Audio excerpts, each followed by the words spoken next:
Thank you, Mr. Deputy President. Mr. Deputy President, I wish to lay the following motion standing in my name. Whereas it is provided by Section 63(1)(a) of the Public Finance Management Act, Cap 1501, the Act, that the Minister of Finance may, by an affirmative resolution of Parliament, borrow from a bank or other financial institution for the capital or current expenditure of the government. And whereas it is further provided by Section 64 of the Act that money borrowed by the government must be paid into and form part of the consolidated fund. And whereas the Minister of Finance considers it necessary to borrow the amount of US $9,971,000 from the special funds resources of the Caribbean Development Bank, the bank, Special Development Fund, to enhance the resilience of the St. Lucia Fire Service, the loan. And whereas the loan is repayable in 92 equal or approximately equal and consecutive quarterly installments. And whereas the loan payments commence on the first day of January, the first day of April, the first day of July, and the first day of October of each year, after a grace period of 3 years following the date of the loan, or such later date at the bank specifies in writing. And whereas interest is payable at a rate of 0.75% per annum on the amount of the loan disbursed and outstanding. Be it resolved that Parliament authorizes the Minister of Finance to borrow an amount of US $9,971,000 from the special funds resources of the bank's Special Development Fund to enhance the resilience of the St. Lucia Fire Service. Be it further resolved that A, the loan is repayable in 92 equal or approximately equal and consecutive quarterly installments. B, that the loan payments commence on the first day of January, the first day of April, the first day of July, and the first day of October of each year, after a grace period of 3 years, following the date of the loan or such later date as the bank specifies in writing. C, interest is payable at a rate of 0.75% per annum on the amount of the loan disbursed and outstanding.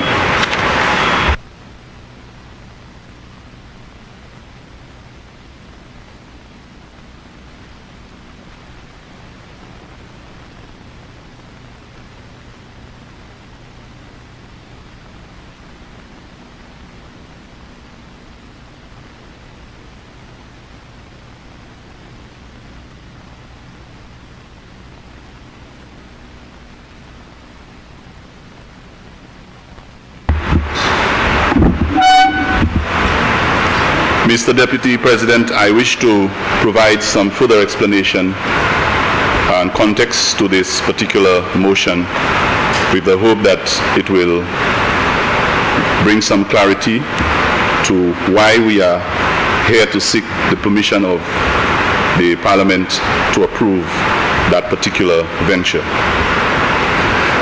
Mr. Deputy, we have often heard of the issue of support for our frontline service providers.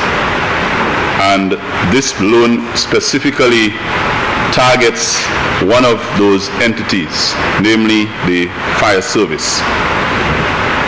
As you would have heard, from the statement I just read, the loan is really to enhance the resilience of the St. Lucia Fire Service, and the amount is 9.971 million US. Mr. Deputy, the interest rate is 0.075, less than 1% per annum. And that is an interest rate that these days you don't find those negotiated successfully many places. So I want to commend the Prime Minister for being able to negotiate at that rate of less than 1%. There is also a grace period of 3 years, and the loan will be paid over a 20-year period.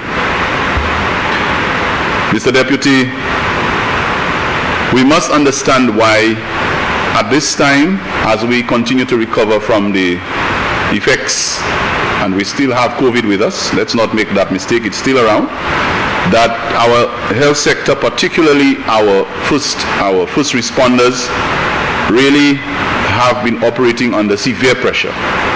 And that was further exposed during the period where the COVID pandemic was really hitting at our country.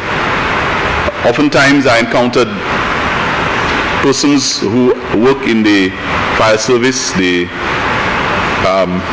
emergency services, expressing fear, expressing anxiety that they had to go out there when all of us had to remain home with our mask or remain within the confines of our homes, to go out there and do a rescue mission, to save a life, to interact and interface with people who were dying. And at times they were stretched with their resources. We want to ensure as a government that should there be any further occurrence of any such pandemic or any such activity, that we as a country will be better placed to respond. We have to ensure that we build on the resilience of our essential services, that they can respond more efficiently and effectively when we are faced with these kinds of situations.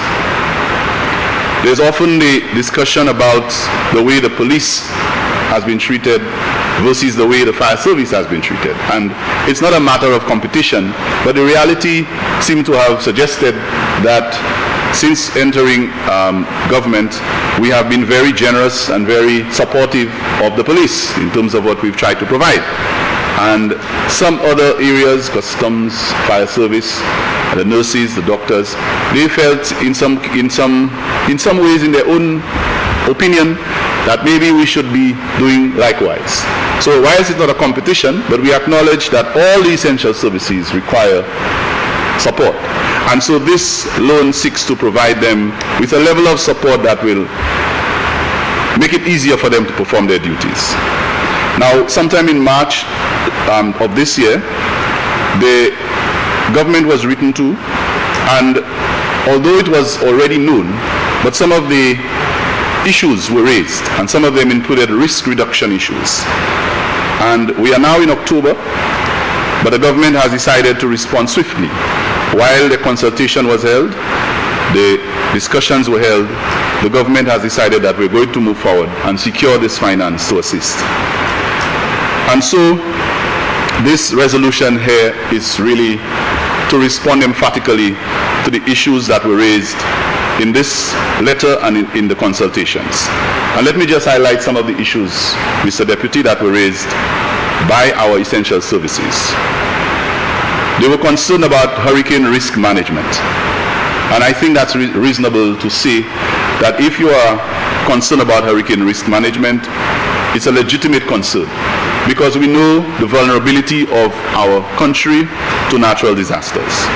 They were concerned about training, and therefore this loan is going to address hurricane risk management and the rehabilitation of the fire service training facility in Vieux-Fort, and infrastructure works to be done at that center, as well as repairs that are long overdue. So in response, some of the monies from this loan, Mr. Deputy, will be used to do that. Some of the monies will also be used to provide appliances, fire appliances. And may I just list a few. One of them is an aerodrome truck, and that is to support the operations of the airport. And every time I speak about the airport, I get a little nervous, especially the Huanora International Airport, considering the situation with our hospital. So that can only serve as an asset that can support the services that the hospital is supposed to provide. Mr. Deputy President, we are also using some of this money to procure or purchase 4 ambulances.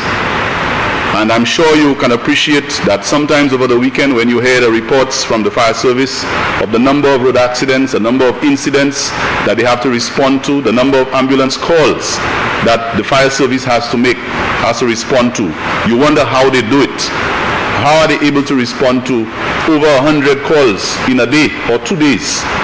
And the number of ambulances we have always known that need to be increased because they are inadequate. So these 4 ambulances will add to that resource.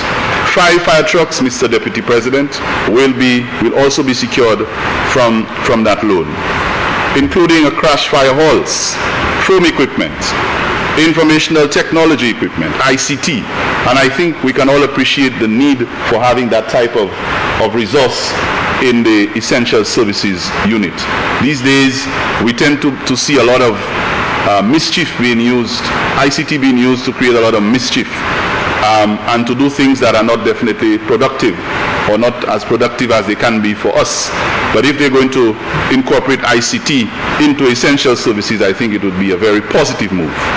Mr. Deputy President, there also will be, in this loan, provisions made for equipment. And I will give you a breakdown in a minute.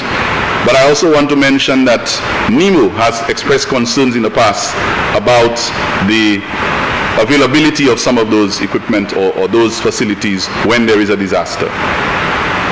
In light of the ambulances issue, Mr. Deputy President, I was very pleased to hear on Tuesday, while I sat in the gallery, that the Prime Minister of this country announced that very soon we will not be paying for ambulance fees.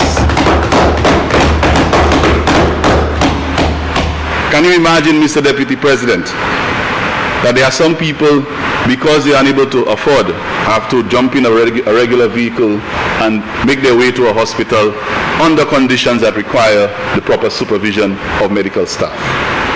So I look forward to the day when all you have to do is to call the ambulance and it will show up and you don't have to dig into your pocket to pay a fee. And that is an example of what we do as a government when we say that we put the people first. Mr. Deputy President, in terms of the equipment, I want to highlight that about 7.37 million of that loan will be used for equipment, but that is not all the loan is going to be used for. In addition to the equipment, approximately 230,000 will be used to develop a gender policy and action plan. Now, I know one of the senators sitting here may have a few things to say about that, because she's been very much an advocate for the cause of women, particularly single women and the vulnerable.